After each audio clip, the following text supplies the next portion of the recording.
Good afternoon to those on the East Coast and good morning to everyone else. Welcome to our webinar today. We'd love to learn who we're speaking with. So if you can, just drop in the chat where you're from, what city you're in, and anything you're looking to get out of the webinar today.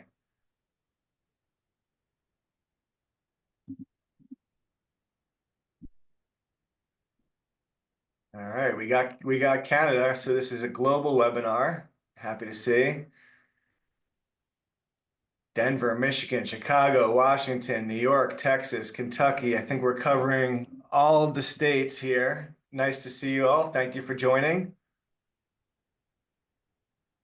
We'll go ahead and get started in about a minute. We're just waiting for some more people to trickle in here.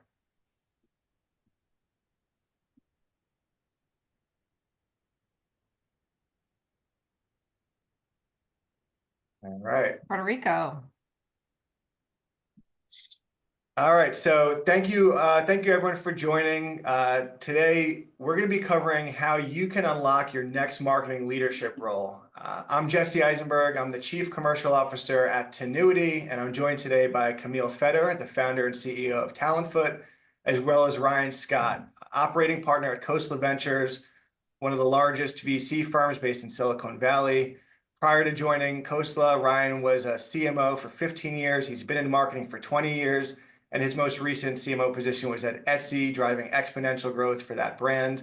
In his role at Khosla, he's focused on helping their portfolio companies grow, and sometimes the best way to grow is by hiring key leaders. So Ryan's here, and he has a very rigorous interview process that he'll share more insight on as we go through the webinar today. You may be joining because you're part of Talentfoot's network. You may be joining because you're from Tenuity's network. For those less familiar with Tenuity, we are a full-service marketing firm driving measurable brand growth for the world's most digital-forward brands. We started Tenuity Talent Connect because we have a portfolio of about 500 plus clients that over the years continues to reach out to us as trusted advisors, helping them fill some of their key roles, their key senior marketing hires. They're asking if we know anybody in our network, and we often do. So we figured we'd scale that and create Tenuity Talent Connect, where every couple of weeks we'll promote via an email list a couple of the key roles on behalf of our clients. Always looking for ways to add more value to our clients, and that's what's in it for us. Camille, if you'll share some more on Talentfoot. Thank you, Jesse. You're clearly a creative thought leader. I love what you're building and obviously going to impact a lot of people's careers, going above and beyond. I'm Camille Feder. I'm the founder and CEO of Talentfoot, as Jesse had shared. We focus on recruiting leaders who are forward-thinking leaders. We're hired to help organizations identify the leaders who can accelerate growth, unlock innovation, and boost profitability. We recruit marketing, sales, technology, operations, and accounting finance professionals. In terms of our marketing practice, we recruit for agencies from the boutiques to the largest holding companies, as well as the corporate side. So from brands that are Series B funded startups to Fortune 500. And then we also recruit for advertising and marketing technology companies in the marketing ecosystem. Thank you, Camille. AI is catching up, but AI is not at the point of Camille's knowledge on recruiting key positions today. So I'm looking forward to hearing more from you today, Camille, as well. This is what you all should expect today. What we plan to leave you with is what are the A-player traits that, from Ryan and Camille's perspective, that they look for, that Camille's clients look for, that might be new, might be different than what you know from prior interviews and prior years. Interview strategies, any unique strategies that are going to help you stand out from your competition.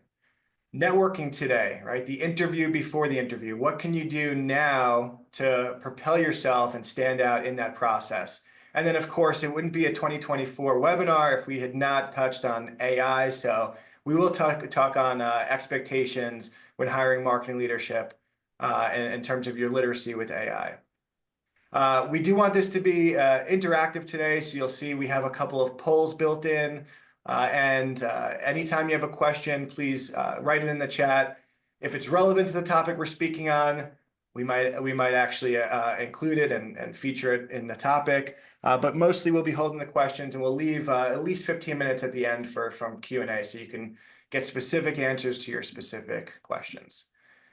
So let's get into it. Our first one is really going to be, it's a fun one on common interview blunders to avoid. So I expect many of you have seen Step Brothers, and when Dale and Brennan are interviewing, attempting to not get hired for the jobs, they are committing the most extreme interview blunders, but you all know not to tell the hiring manager to shut up, right? So Camille is going to share some more blunders that she's experienced that are not as extreme and maybe not as common knowledge. Camille, what advice do you have to give here? Thank you, Jesse. I think these are probably more entertaining to anyone than anything. So we hear all kinds of feedback, right? And we want to hear all kinds of feedback. We want the honest truth from both sides of the equation, from the candidate, the job seeker, as well as the hiring manager. So just to highlight a few, we've received feedback that someone was vaping during an interview.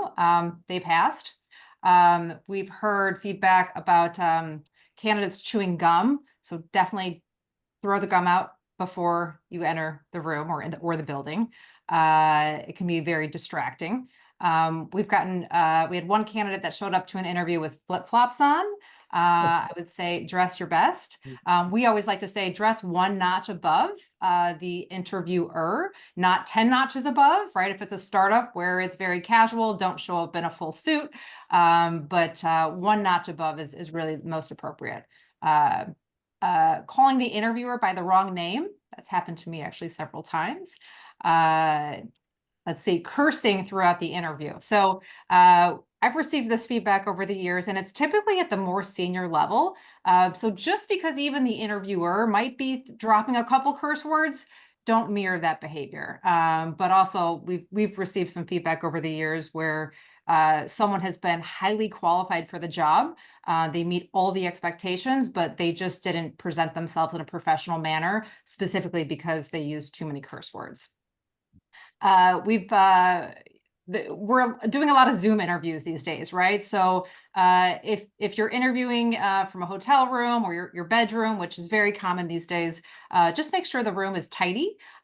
We've had some feedback that, gosh, you know what? They had this unmade bed in the background and it bothered us. Are they the type that's really going to be prepared for the day and dot their I's and cross their T's? And then I'd say just two more. Failing to do research on the company, pretty basic stuff, right? But do your homework, read the latest press, and anything you can to go in knowledgeable about the business model, how the organization makes money, right? And then finally, the interview follow-up. So do not forget to send thank you notes to every key stakeholder that you met with, and make it personable. Anything, Ryan, on your mind on that front? I think you said it really, really well. I thought that was perfect. I mean, obviously, just make sure you do your homework on the company, and we'll get into some of the depth behind what you can do to prepare yourself. But really understand their market, understand the competition. Obviously, you want to put your best foot forward. So there's stylistic things, but then there's the content. So we'll talk a little bit about that in a bit. Yeah, the cursing one seems to be common. I experienced that within the last year. We had a candidate that the first curse was fine. Everyone smiled and that was acceptable, and maybe he's cool. And then the fifth time he dropped the F-bomb, some of the feedback amongst the panel that was debriefing after had used the word aggressive and too comfortable too quick. So that's the type of takeaways if you commit that blunder. All right, so first poll. I want to hear from all of you. You'll see the poll pop up in the Zoom. The question is, what are the key traits that separate A players from the rest? So there it is. When positioning yourself as an A player in interviews, which approach is most likely to set you apart? Is it asking thoughtful questions to uncover growth opportunities and connecting your track record to the company's strategic goals? Is it highlighting your ability to adapt across industries, showcasing broad experiences that could bring fresh perspectives? Or C, focusing on a strong portfolio of skills and accomplishments, even if it's not tied to direct business outcomes? Please answer now. Like we need the Jeopardy music. All right, the results are in. Asking thoughtful questions to uncover growth opportunities and connecting your track record to the company's strategic goals was 36 out of 45 respondents. That was 80%. 18% of respondents said highlighting your ability to adapt across industries, showcasing broader experiences that could bring fresh perspectives. And one person, hopefully maybe the lucky person with the right answer, focusing on a strong portfolio of skills and accomplishments, even if not tied to direct business outcomes. Our advice is with the majority here. It is asking the thoughtful questions. It is definitely something they want to make sure that you are just as curious, and frankly that you're doing your own diligence on the company as you'd expect. You hire somebody in a key position, they're going to bring that same rigor and diligence to every decision that they make within the walls of your company. So, Ryan, curious from your perspective, you've hired a lot of great players. I've had the fortune of working with some of those A players that you've hired when working with Etsy. What are the key traits that separate A players from the rest? Yeah, no, great question. And first of all, I just wanted to thank you for the kind intro, Jesse. I couldn't do it better myself. So thanks for that.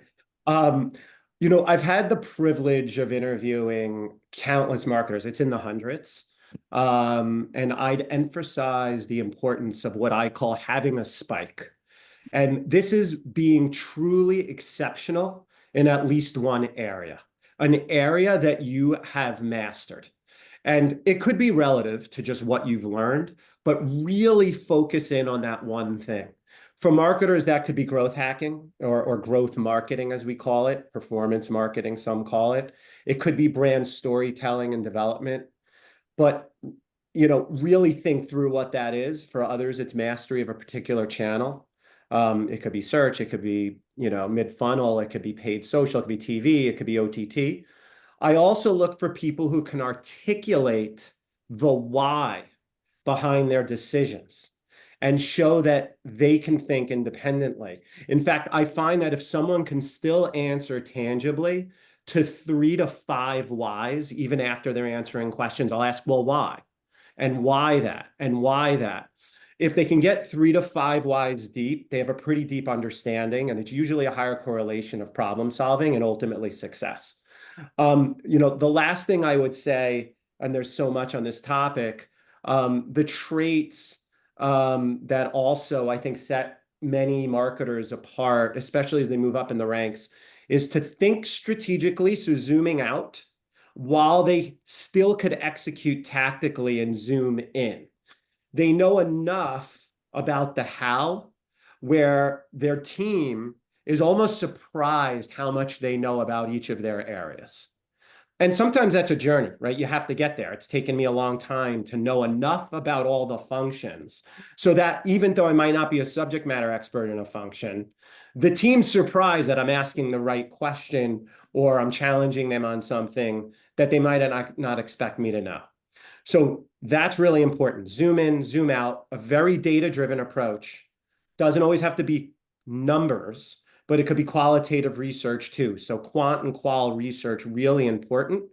And then the last thing that I look for is what I call system design thinking.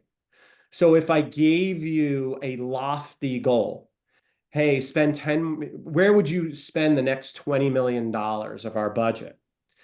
You can come back to me with a very thoughtful linear plan on exactly what you would do, why you would do it, and how you would do it. So that's something I also really look for. Camille, anything you want to? No, that's great. I mean, a lot of that too is just simple, stupid, right? Taking complex problems and distilling them into a plan that's simple, stupid, right? So I would say in terms of we're hired to separate the A players from the B players, right? So that's what my recruiters are doing all day long. They're trying to identify who's the A player, right? And who maybe is the up and coming talent that maybe isn't quite yet proven for the role that we're recruiting for. Ryan, you touched on it. Curiosity is everything. So asking thoughtful questions about the business, right? And showcasing not just your marketing acumen, but your business acumen, right? And understanding really where the opportunity is to make an impact on that business. I will say, to me over the years, it's been really obvious how A players evaluate opportunities. They look for opportunities where they can make the biggest impact, right? They're not going to take a role with an organization that, one, doesn't see marketing at the forefront of their growth strategy, right? Where marketing is just an afterthought, right? They're going to take and pursue the opportunities where they know they can make a home run, because every role that they know that they need to have under their belt in their career needs to tell a story. So as you're approaching that new opportunity, you should be picturing and envisioning for yourself 3 to 5 years from now, what's the story I'm going to tell? What's the impact that I've been able to make? And you want to continue to add to that story and your overall career narrative, which ideally is measurable results. How have you moved the needle? That's So, great. and then one tip I always give hiring managers that I think is helpful for job seekers is, I always say, Mr. and Mrs. Hiring Manager, if you haven't learned one thing when interviewing a candidate, one new thing, they're probably not the one for the job. So, really take an opportunity to go in and showcase your knowledge, new tools that you might be testing out, which I know we're going to get into AI later. But find an opportunity to teach the hiring manager something interesting. I love that. And definitely, marketing needs to have a seat at the table. You should all know that and want that, of course. Not only would you have an uphill battle throughout your tenure at a company that doesn't have marketing at a seat at the table, but frankly, agencies, vendors, marketing vendors, ad tech, without that visibility from the entire executive team, it makes it an uphill battle for everyone. So. Love that. Thank you. What about as you think about the interview process, Camille? How does that evolve as you advance in your career? I think a lot of people in the audience today are looking for that next role, and that's why they're here.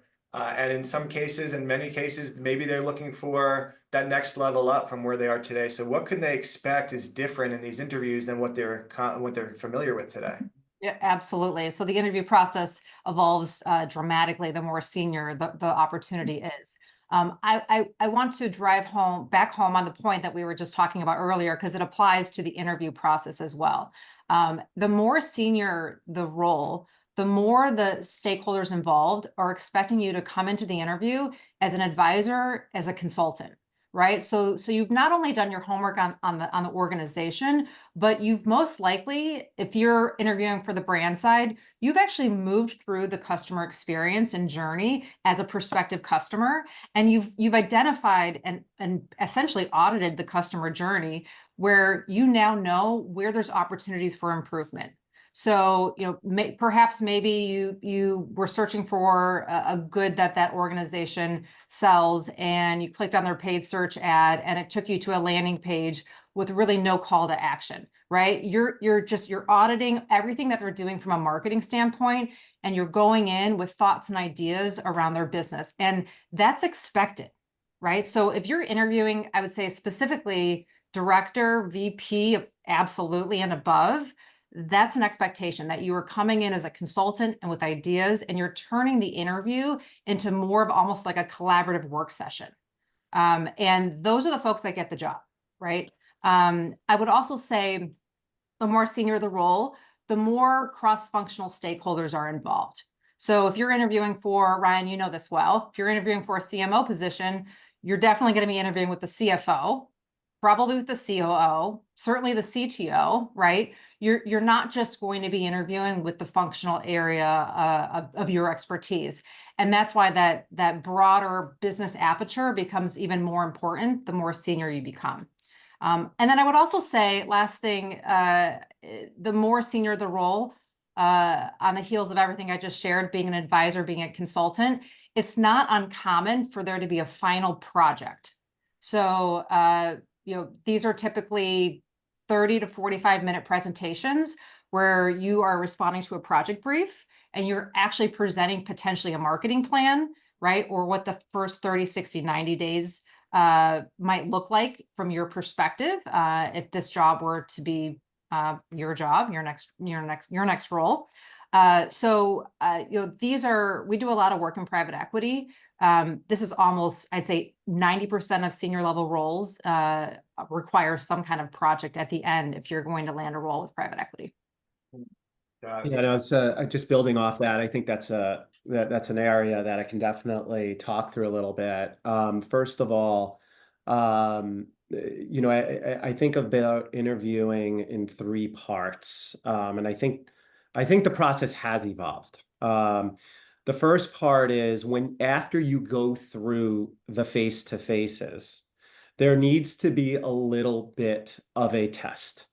And what we see, again, and it's usually just like director and above, senior director and above, is an ability to take a strategy, or we'll give you inputs into a strategy, and see that you can put together a system designed for growth.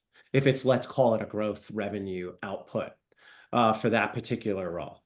And, you might be asked questions in an interview, but really to give you time to deal with a case and to put together your thoughts on how you would actually approach it gives the company a really good perspective on how you would execute inside their walls. In fact, I would even go as far to say, if you're not asked to do that, you may even want to volunteer to do it, because it actually is the best look outside of stylistic aspects and cultural fit and things like that on how you might approach the problem. The second thing I would say for VPs and above, I want to emphasize reference checks, just having done this a really long time. There's references that you give to your employer, and then there's what I call back channel checks. And as you move up in an organization, or as you're heading executive roles, 8 to 10 back channels is almost a minimum today. And why do we do that is the question. We want to understand not just what a candidate has accomplished, but how they've done it and what it's like to work with them.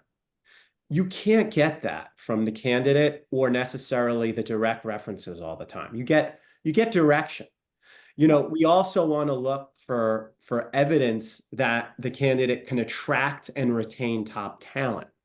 So the last thing that I would say on this topic is assessing their hiring capability. And it's so easy to do it. What we ask for today is 3 of the best people you've hired and their LinkedIn profiles. We'd like to see them for growth, for brand. You can name all the different domain matter, all the domain functions.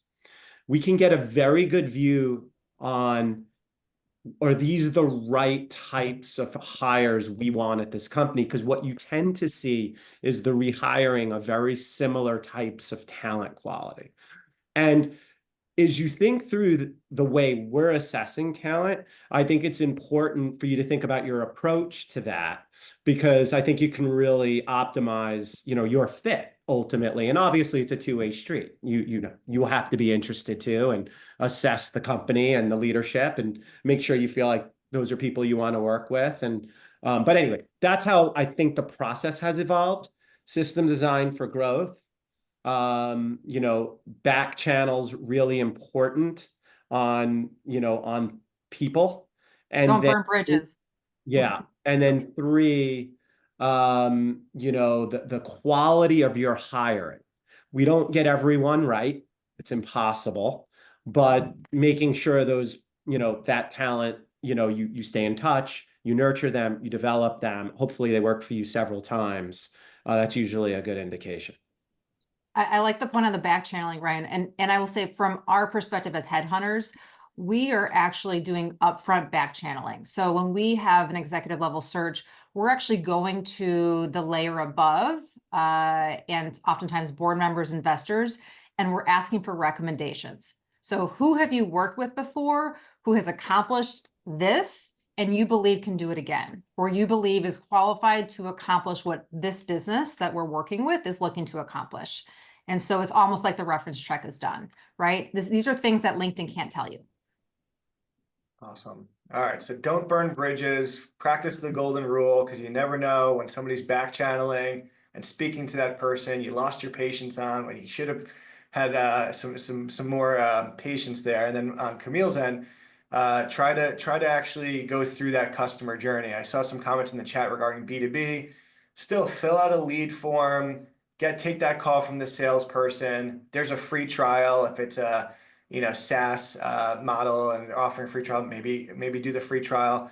But also in the absence of actually being able to experience the service, go maybe spend some time looking at reviews, customer reviews, get that perspective that you can then bring to the interview. All right, so moving on along, we do have another question here for you, Camille and Ryan. How has networking transformed over the past 5 years? What can people do now for the position they want in the future that's not been posted already?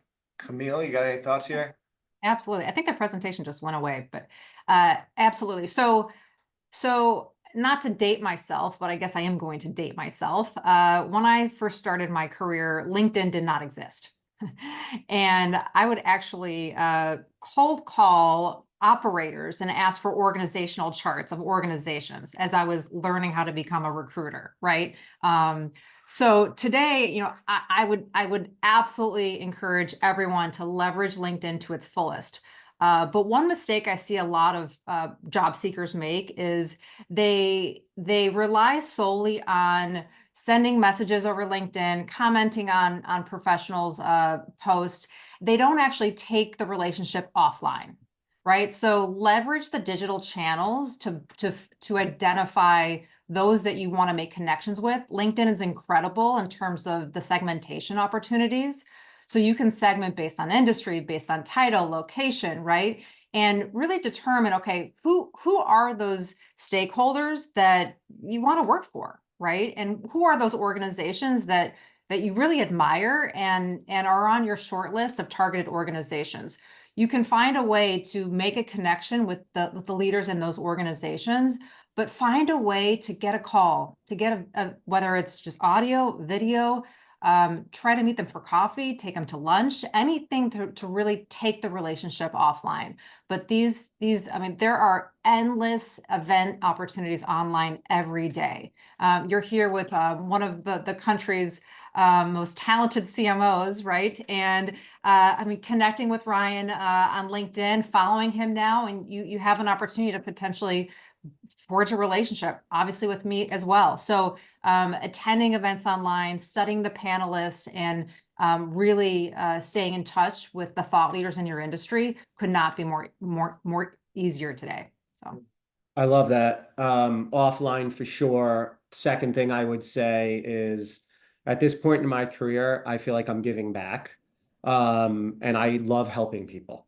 I truly do. That's why I became an operating partner at a VC, because I get to support and champion many entrepreneurs. Some of them have 3 people in an office and they're hoping to create a dream one day because behind a mission that they really believe in. So what I would say is a couple of things. One, attend a lot of events in person. There's a lot of great meetups, a lot of great conferences. Be curated, be thoughtful about what you're interested in, what you're trying to learn. Be very forthright. Hey, I'm really good here. I'm more of a generalist if you are, but if I had to skew, here's where I would be. I'd love to learn more about your field. Try to get a mentor. It's a really great thing to have. They really do help connect you to their network. And then it becomes a multiplicative effect, right? Because now all of a sudden you have access to all of these other people. And people, as they move up, are hiring. That's what we do. We're hiring. We constantly need great talent. And they don't have to have all the skills. Like I said, one thing that spikes, and we'll take a bet on someone. People have taken bets on me in my career many times. So, I would say that too. The other thing I wanted to share with you, it's something that I've encouraged my entire team to do at Etsy, and for anyone that's on from there or knows people that from there, they'll know this. I call it listening touring. And what a listening tour is you find people that do exactly what you do outside of your company. Okay. And you create a little sub network to share information, best practices. How do you do this? Why did you do it this way? How did you do it? What are the pros? What are the cons? Do you think I should do it this way? And what I've seen that turn into for myself, for my staff, is just incredible relationships. And at the end of the day, that's what we're talking about. And these pay dividends. I know it's like, all right, that's just a cliche. They truly do, sometimes immediately, sometimes 4 months, 3 months. And the opportunities are unquantifiable. You just can't predict what they're going to be. So highly recommend that. And guess what? You'll learn what you're doing better than anyone else. I mean, I remember, and I'll share one anecdote. First time I ever went into television as a channel, I didn't know how to do it. So I spoke to my board of directors. A lot of them are investors. And this was many, many years ago, about 15 years ago. And I said, hey, who are the best in your portfolio at doing TV? And they introduced me to 3 CMOs. I did a listening tour. I met with each one. I asked very distinct questions. And now all of a sudden you get the optimized best practices from 3 different people who are not talking to each other, which is fine. But now you can make your own approach and learn what each of them are doing and pick the best of what you believe is that what they're doing, and you optimize your approach. So just to give you an example of how listening touring can lead to just knowledge, but also they lead to just great lasting relationships and opportunity. And they want to be in the networking group too. And they're so willing to join these groups. We had a head of revenue enablement, a sales enablement position, somebody new in that role. And he reached out, I had him reach out to heads of sales enablement from companies like Salesforce and Gong, and they all took his calls, right? Despite him not having experience in that position. And perhaps were unfamiliar with Tenuity. So love that. And also love the thought of using your network, a mentor, to actually reach out to the hiring manager. I think just like sales these days, you can go try to bang through the front door like the 1,000 other people, or you can have somebody that's connected to the hiring manager reach out on your behalf, refer you in, and then you're immediately associated with the credibility that that person might have. So by all means, yes, leverage your network to get in with the hiring managers. Thank you. One last thing I'd like to add is just your personal branding. So to Ryan's point, know your spike, right? Know your superpower, and really drive that home in all of your personal branding on LinkedIn. What kind of content are you publishing and are you sharing with your network on a regular basis, so that when they have that need, they're thinking of you as the subject matter expert. All right, time to hear from you all again. We've got another poll. This one is around tech skills. So what will truly set A-player marketing leaders apart as AI adoption grows? Is it strategically integrating AI to optimize customer acquisition cost and maximize lifetime value? Is it delegating AI initiatives to technical teams while focusing on high-level strategy? Or is it waiting for competitors to prove ROI before adopting AI-driven solutions?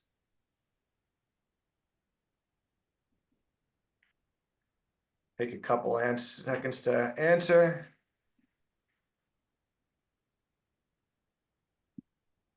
And thank you for everyone for being so active in the chat. I think just even your personal tips and what's worked for you is helping others in the room. So thank you for being so generous. Yes, and for those of you that have done projects and interview processes and gotten burned and ghosted, coming from an agency person, that happens to us all the time. We put dozens and dozens of hours into a pitch, and sometimes you never hear back. We've chalked it up to the cost of doing business. Hopefully you can do the same, but understand how the cost when you're interviewing for a position could be a lot higher than the cost an agency that can bring in a lot of resources could be. But good luck, and hopefully the good work starts to pay off. All right, so there was a large consensus here.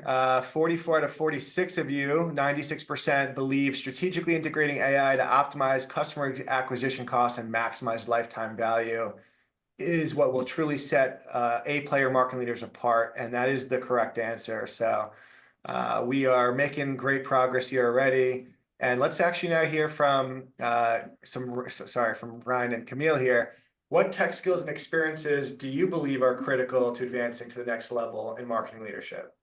Yeah, this is a great question. I'm going to sort of start high level, but I'm going to break it down into what I believe are very specific areas that are worth exploration if you haven't explored them yet, or if you're not an expert in them yet.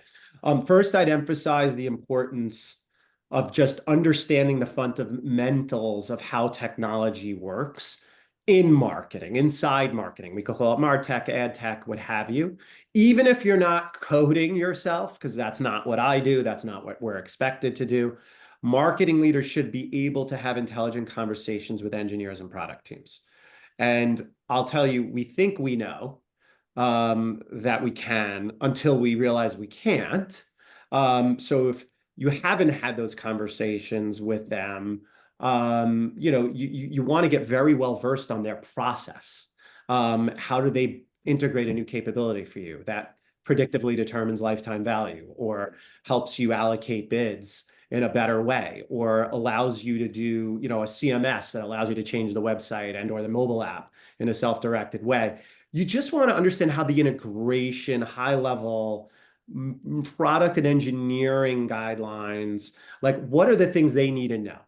And it's important to be able to have that tech savviness. I also value experience with growth systems, which, I talked about it earlier, system design thinking, where someone is able to understand scale. And what I mean by scale is leveraging technology and automation for a rapid revenue growth.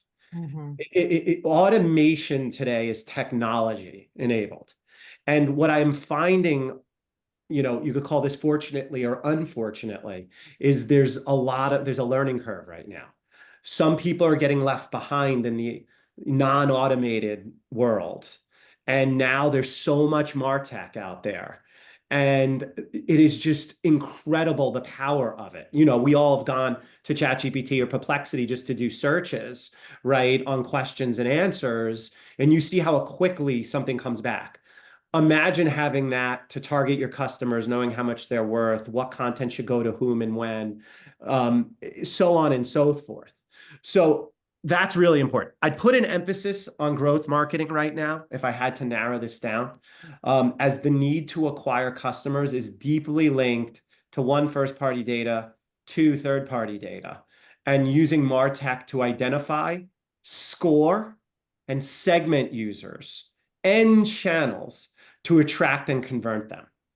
So that is really the premium that companies are looking for right now. And I'll close with, that sits at the intersection of someone who's technical enough to talk to product and technology about integration, has the marketing strategy chops to understand who they're targeting, what's going to make that target understand their product or brand better and different than the competition. And three, how to orchestrate that in their team, with the people. So anyway, I'll close there, but that's how I'm seeing this area focus today. It's great. And you could have Ryan design all that for you for the low cost of $5,000 an hour. So just hit him up. Camille, I'm gonna hop forward here because Ryan mentioned AI, and that was the next question we have here. The role that AI is playing into interview process today, how hiring managers are using AI to actually bring them intelligence on candidates, help them screen candidates' resumes, helping them prepare interview questions. In fact, probably good advice to the audience here to understand what the competencies are for the role.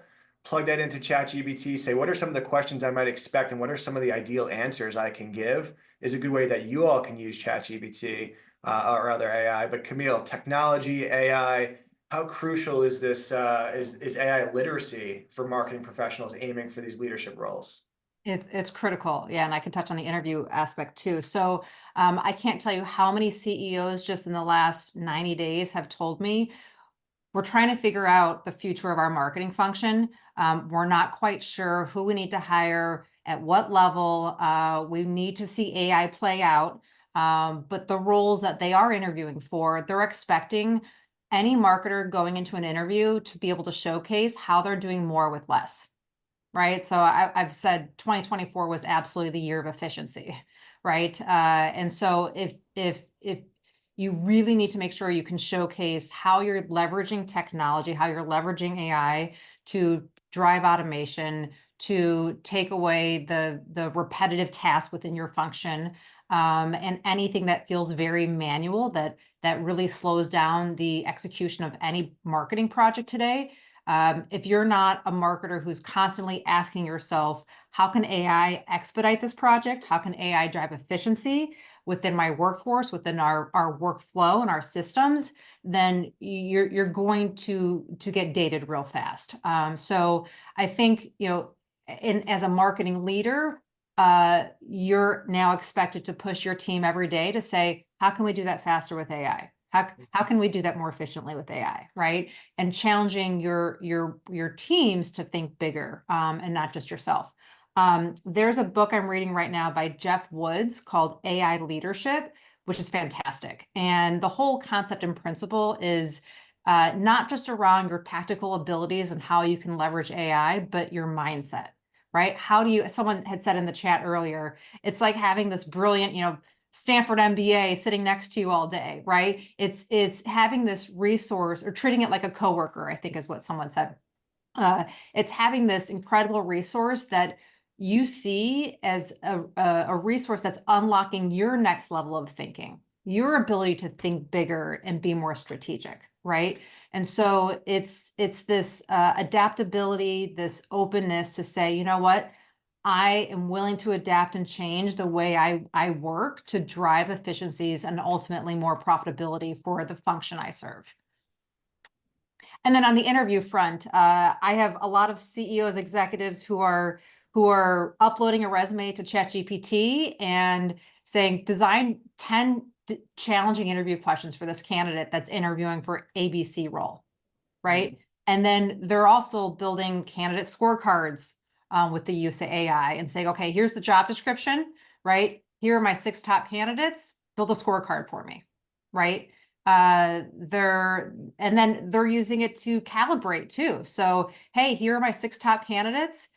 Based on what you're seeing on paper, tell me who you think the number 1 to the number 6 candidate should be based on our business goals, right? Now, I don't love this because your resume doesn't necessarily communicate perfectly what you're able to accomplish and how you're able to lead an organization with leadership skills and everything else on the soft skills front that we know is incredibly important in leadership. But I just wanted to showcase and share some of those examples because it's real, and of how these stakeholders are leveraging AI. And candidates should do the same, right? Knowing that that's what the hiring managers are doing, upload your resume yourself and ask what are 10 challenging questions you would ask me, and be prepared with those answers. Bingo. Ryan, what do you anything to add on the AI front? Yeah, this is an area that I love. And just sort of off the record of the conversation, Khosla was one of the earliest investors in OpenAI, which means we get a lot of looks at AI companies. We're pretty much looking at them across health, food, MarTech, you name the industry. Accounting, financial advising, investment analysis. There isn't an entrepreneur out there that isn't looking at using the power of AI, machine learning, rules-based logic to solve problems, to make life hopefully better and easier. There's obviously the ethical side, but that's not what I'm going to comment on. So the way I think about it for marketing, I think 2 things. One, it's becoming crucial for us as marketers aiming for leadership roles to understand the aspects within the marketing realm that might be relevant for AI capabilities. When I think about, okay, well, which ones? There's a few areas that I think are worth focusing on in terms of like the vital few that I would look at, because you can drive yourself crazy and go after everything. Audience segmentation, critical. It's just if you have a lot of businesses and or consumers as customers, You just need the power of AI to value these businesses, pulling in data points, first party, third party data to actually predict the value for these businesses, who they are, what they are, and or consumers, so that we can shape and tailor the most relevant messaging to them. So the one is just audience segmentation. Second thing is, I'd say, content creation.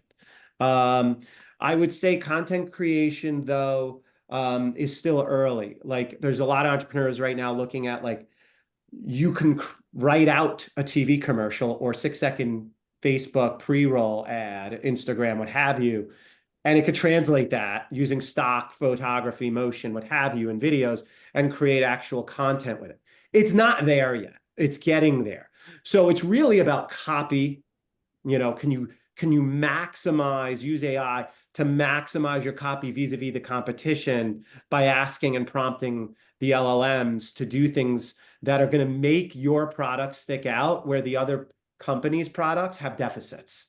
So there's really cool ways of doing that. And you have to get your creative teams on board, because a lot of time the creative teams, they want to create and inspire, and it's just data-driven today.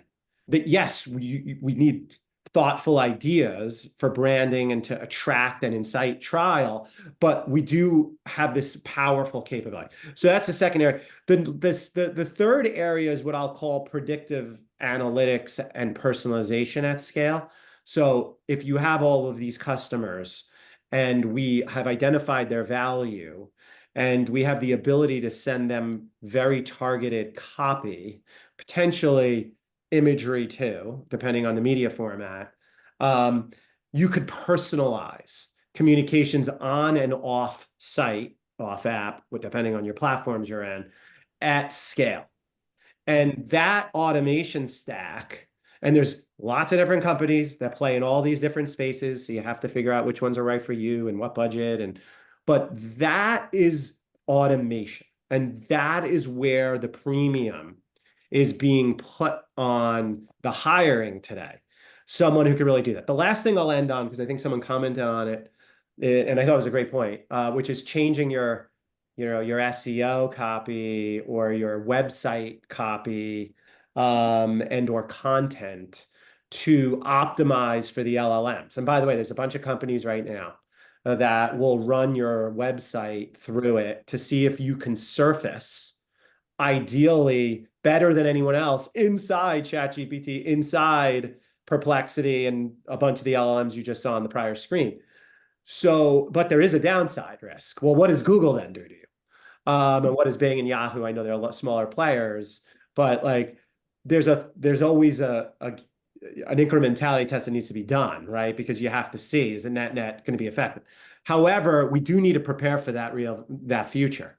There are just so many, there's 265 million people now using just OpenAI, ChatGPT in particular, within the OpenAI company umbrella.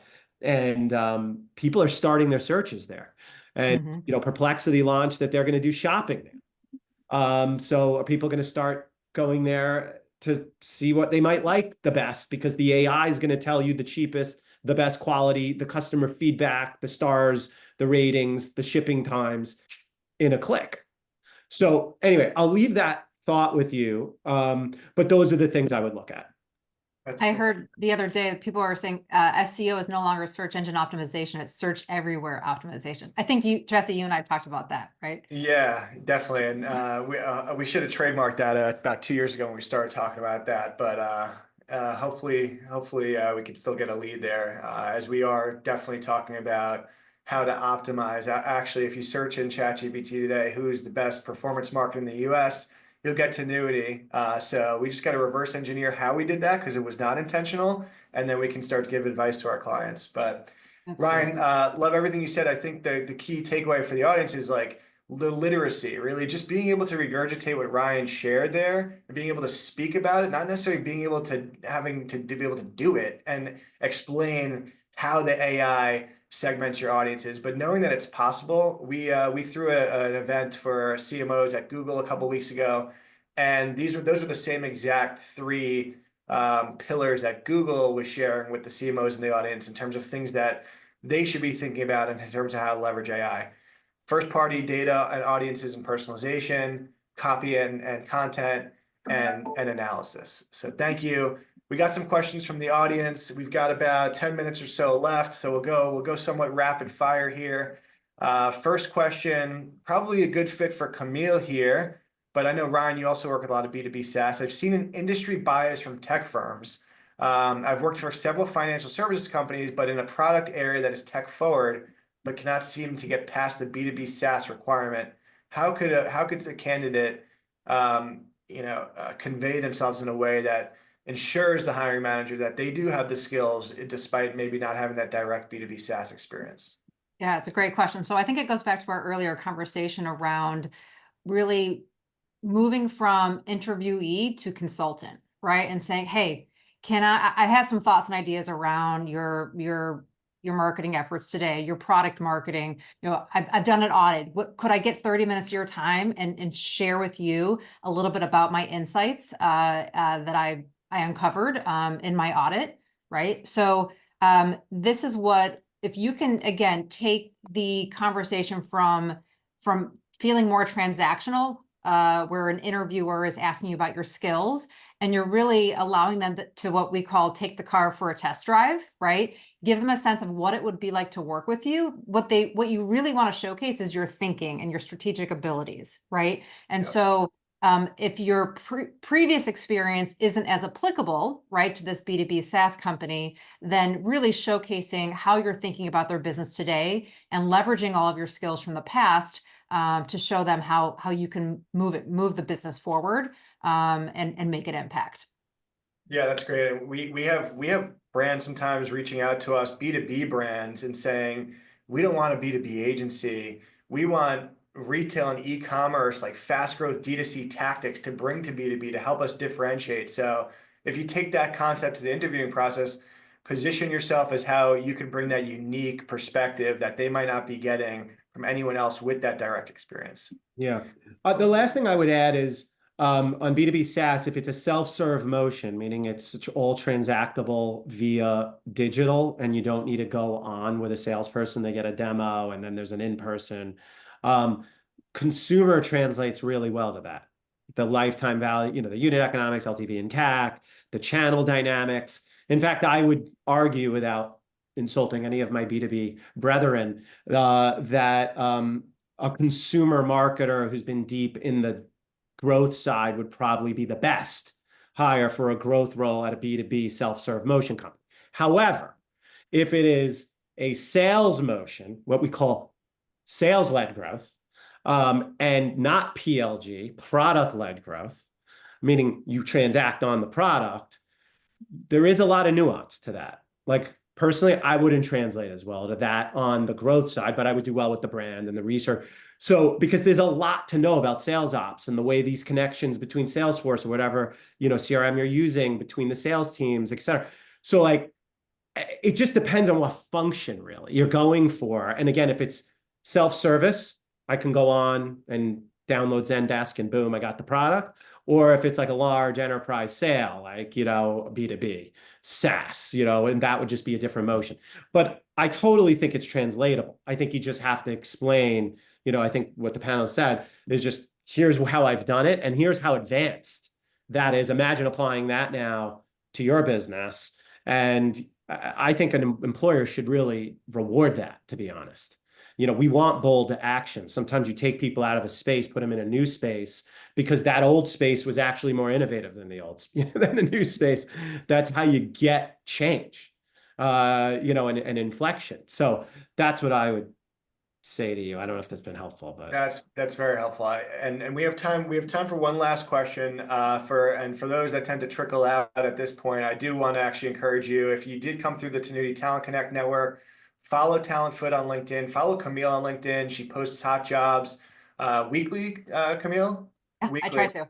Right. So it's great access to the jobs just as they get posted. Ryan, last question is for you. You brought this up, these growth marketing examples during interviews. So somebody's asking, what is the most effective way for presenting strong growth marketing examples during the interview process? Like case study format, Excel spreadsheet with a media plan? What do you suggest there? Yeah, so I said it early and I was thinking case study once you get to that point of the interview, but the way you would want to, what you would want to do is bring bits of that up front into the interviewing process. So what I like to do, I always think of an acronym when I'm explaining myself. Situation, define the situation you walked into. What was the problem ultimately that you were there to solve? If there's multiple problems, that's also important to talk about. But what's more important is that you narrowed it down to the key problem or the one thing that disproportionately meant more than everything else, because usually there isn't more than one thing at one time, or you go very wide and shallow versus narrow and deep. Okay. So the first thing I would say is define what's the situation, define the problem. The second thing is the conflict.